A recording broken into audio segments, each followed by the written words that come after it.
ಇನ್ನು ಮೈಸೂರಿನ ಪಿರಿಯಾಪಟ್ಟಣದಲ್ಲಿ ದ್ವೇಷದ ರಾಜಕಾರಣ ಆರೋಪ ಕೇಳಿ ಬರ್ತಾ ಇದೆ. ಗಂಗಾ ಕಲ್ಯಾಣ ಯೋಜನೆ ಪಟ್ಟಿಯನ್ನ ತಡೆ ಹಿಡಿದ್ರ ಸಚಿವ ವೆಂಕಟೇಶ್.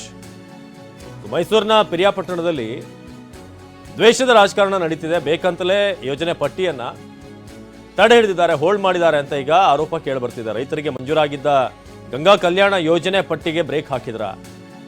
ಮಾಜಿ ಶಾಸಕ ಕೆ ಮಹದೇವ್ ಮೇಲಿನ ಸೇಡಿಗೆ ರೈತರಿಗೆ ಅನ್ಯಾಯ ಮಾಡಲಾಗ್ತಿದ್ಯಾ? 2021ರಿಂದ 23ನೇ ಸಾಲಿನಲ್ಲಿ ಮಂಜೂರಾಗಿದ್ದಂಥ ಗಂಗಾ ಕಲ್ಯಾಣ ಯೋಜನೆಯ ಫಲಾನುಭವಿಗಳಿಗೆ 100ಕ್ಕೂ ಹೆಚ್ಚು ಮಂದಿ ಆಯ್ಕೆಯಾಗಿದ್ರು. ಜೆಡಿಎಸ್ ಶಾಸಕ ಕೆ ಮಹದೇವ್ ಸಮಯದಲ್ಲಿ ಆಯ್ಕೆಯಾಗಿದ್ದಂಥ ಪಟ್ಟಿ ಇದು. ಸಚಿವರು ಸೂಚಿಸಿದರೆ ಕೆಲಸ ಮಾಡ್ತೇವೆ ಎಂದಿರುವಂಥ ಅಧಿಕಾರಿಗಳು, ಸಚಿವ ವೆಂಕಟೇಶ್ ಅಧಿಕಾರಿಗಳ ವಿರುದ್ಧ ರೈತರು ಆಕ್ರೋಶ ವ್ಯಕ್ತಪಡಿಸಿದ್ದಾರೆ.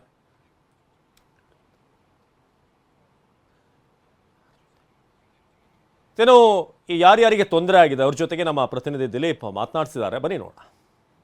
ಎಂಸಿ ರಾಜು ಸಮಗ್ರ ಕೃಷಿ ಮಾಡಿ ವರ್ಷಕ್ಕೆ 6 ಲಕ್ಷ ಆದಾಯ ಗಳಿಸ್ತಿದ್ದಾರೆ. ನೀವು ಕೂಡ ಅವರಿಂದ ಕಲಿಬೇಕಾ?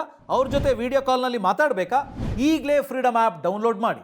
ಪಿರಿಯಾಪಟ್ಟಣ ಕ್ಷೇತ್ರದಲ್ಲಿ ದ್ವೇಷದ ರಾಜಕಾರಣ ಮಾಡ್ತಾ ಇದ್ದಾರೆ ಅಂತ ಹಲವು ದಿನಗಳಿಂದ ಆರೋಪಗಳು ಕೇಳಿಬರ್ತಾ ಇರುವಂಥದ್ದು. ಸಾಕಷ್ಟು ವಿಚಾರಗಳಿಗೆ ಈ ರೀತಿಯಾದಂಥ ಆರೋಪಗಳು ಕೇಳಿಬರ್ತಾ ಇದೆ. ಈಗ ಗಂಗಾ ಕಲ್ಯಾಣ ವಿಚಾರವಾಗಿ ಇದೇ ರೀತಿಯಾದಂಥ ಆರೋಪ ಬಂದಿರುವಂಥದ್ದು. ಒಂದಷ್ಟು ರೈತರು ದ್ವೇಷದ ರಾಜಕಾರಣಕ್ಕೋಸ್ಕರ ನಮಗೆ ಈ ಗಂಗಾ ಕಲ್ಯಾಣ ಯೋಜನೆಯಲ್ಲಿ ಬೋರ್ವೆಲ್ ಕೊರೆಸಲಿಕ್ಕೆ ಅವಕಾಶ ಕೊಡ್ತಿಲ್ಲ ಅನ್ನುವಂಥ ಆರೋಪವನ್ನು ಮಾಡ್ತಾ ಇದ್ದಾರೆ. ಹೀಗಾಗಿ ಪಿರಿಯಾಪಟ್ಟಣ ಕ್ಷೇತ್ರದ ಒಂದಷ್ಟು ರೈತರು ನಮ್ಮ ಜೊತೆ ಇದ್ದಾರೆ, ಅವ್ರನ್ನ ಮಾತಾಡಿಸ್ತಾ ಹೋಗ್ತಾನೆ ಏನಾಗಿದೆ ಅನ್ನುವಂಥದ್ದು. ಸರ್, ಪ್ರಮುಖವಾಗಿ ನೀವು ಆರೋಪ ಮಾಡ್ತಾ ಇರುವಂಥದ್ದು ಗಂಗಾ ಕಲ್ಯಾಣ ವಿಚಾರವಾಗಿ ಏನಾಗಿದೆ ಸರ್? ಈಗ ಎಷ್ಟು ಜನಕ್ಕೆ ಕೊಡಬೇಕಾಗಿದೆ ಸರ್? 2021, 22, 22, 23ನೇ ಸಾಲಿನಲ್ಲಿ ಆಯ್ಕೆ ಪಟ್ಟಿನಲ್ಲಿ ಶಾಸಕರ ಆಯ್ಕೆ ಪಟ್ಟಿನಲ್ಲಿ ಫಲಾನುಭವಿನ ಆಯ್ಕೆ ಮಾಡಿದ್ದಾರೆ. ಅದು ಆಯ್ಕೆ ಆಯಿತು. ಆಯ್ಕೆ ಪಟ್ಟಿನ ನಿಗಮಕ್ಕೆ ಕಳಿಸ್ಕೊಟ್ರು. ಅಲ್ಲೂ ಆಯ್ಕೆ ಆಯಿತು.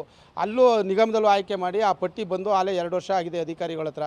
ಅದು ಯಾವ ಉದ್ದೇಶದಿಂದ ಇದೇನು ದ್ವೇಷದ ರಾಜಕಾರಣಕ್ಕೋಸ್ಕರ ಮಾಡ್ತಾವ್ರೋ ಏನು ಅಂತ ಗೊತ್ತಾಯ್ತಾ ಇಲ್ಲ. ನಾವು ಹಲವಾರು ಬಾರಿ ಯಾರೋ ನಿಗಮಕ್ಕೆ ಹೋಗಿದ್ದೀವಿ, ರೈತರನ್ನ ಕರ್ಕೊಂಡು ದಿನ ಸುತ್ತಾ ಇದ್ದೀವಿ. ನಾವು ಯಾಕೆ ಹಿಂಗೆ ಮಾಡ್ತಾವ್ರೆ ಅಂತ ಗೊತ್ತಿಲ್ಲ. ಅವ್ರು ರಿಗ್ನವ್ರು ಕೇಳಿದ್ರೆ ಟೆಂಡರ್ ಆಗೋದಪ್ಪ, ಅವ್ರಿಗೆ ಸೂಚನೆ ಕೊಟ್ಟರೆ ನಾಳೆನೇ ಬಂದು ನಾವು ರಿಗ್ ಹಾಕ್ತೀವಿ ಅಂತ ಅವ್ರು ಹೇಳ್ತಾರೆ.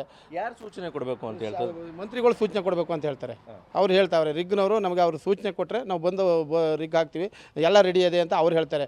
ಇವ್ರು ಹೇಳಿದ್ರೆ ಮೇಡಮ್ ಅವ್ರು ಹೇಳಿದ್ರೆ, ಮೇಡಮ್ ಕೇಳಿದ್ರೆ ನಾವೇನು ಮಾಡಲಿ, ನಾವು ಕೈ ಚೆಲ್ತೀವಿ, ನಾವು ಏನು ಮಾಡೋಕ್ಕಾಯ್ತಾ ಇಲ್ಲ, ನಾವು ಹಲವಾರು ಬಾರಿ ರಿಕ್ವೆಸ್ಟ್ ಮಾಡ್ಕೊಂಡು ಅವ್ರು ಒಪ್ತಾ ಇಲ್ಲ ಅಂತ ಈ ಮೇಡಮ್ ಹೇಳ್ತಾರೆ. ಎಷ್ಟು ಜನಕ್ಕೆ ಆಗಬೇಕು ಸರ್? ಎಷ್ಟು ಜನ ಪಟ್ಟಿ ಇದೆ ಅಂತ? ನಾನು ಅಂಕಿಅಂಶದ ಪ್ರಕಾರ ಹೇಳ್ತಾ ಇದ್ದೀನಿ, 100 ಜನದ ಮೇಲಿದೆ ಸರ್ ಪಿರಿಯಾಪಟ್ಟಣ ತಾಲೂಕಲ್ಲಿ.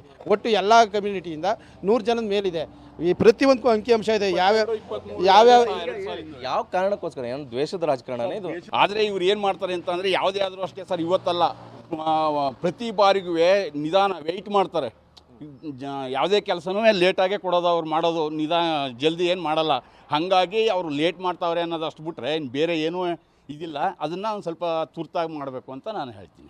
ಏನಕ್ಕೆ ಲೇಟ್ ಮಾಡ್ತಾ ಇರುವಂಥದ್ದು? ನೀವೇನು ಬೇರೆ ಪಕ್ಷದಲ್ಲಿ ಗುರುತಿಸ್ಕೊಂಡಿದ್ದೀರಾ ಅಂತ? ಇವತ್ತು ರೈತರುಗಳಿಗೆ ಏನು ಓಡಾಡಿದ್ದಾರೆ, ನೆಕ್ಸ್ಟ್ ನಾವು ಯಾವುದೇ ಪಕ್ಷದಲ್ಲಿ ಓಡಾಡ್ತೀವಿ, ಅವ್ರಿಗೆ ಬೇಡ ಮಾಡೋಣ ಅಂತ ಇದ್ದಾರೆ. ಬೊಮ್ಮಾಯಿ ಸರ್ಕಾರದ ಮಾದೇವಣ್ಣ ಇದ್ದರು ಫಸ್ಟ್, ಅವ್ರಿಗೆಲ್ಲ ಬಡವ್ರಿಗೆ ಕೊಟ್ಟಿರೋ ಸರ್.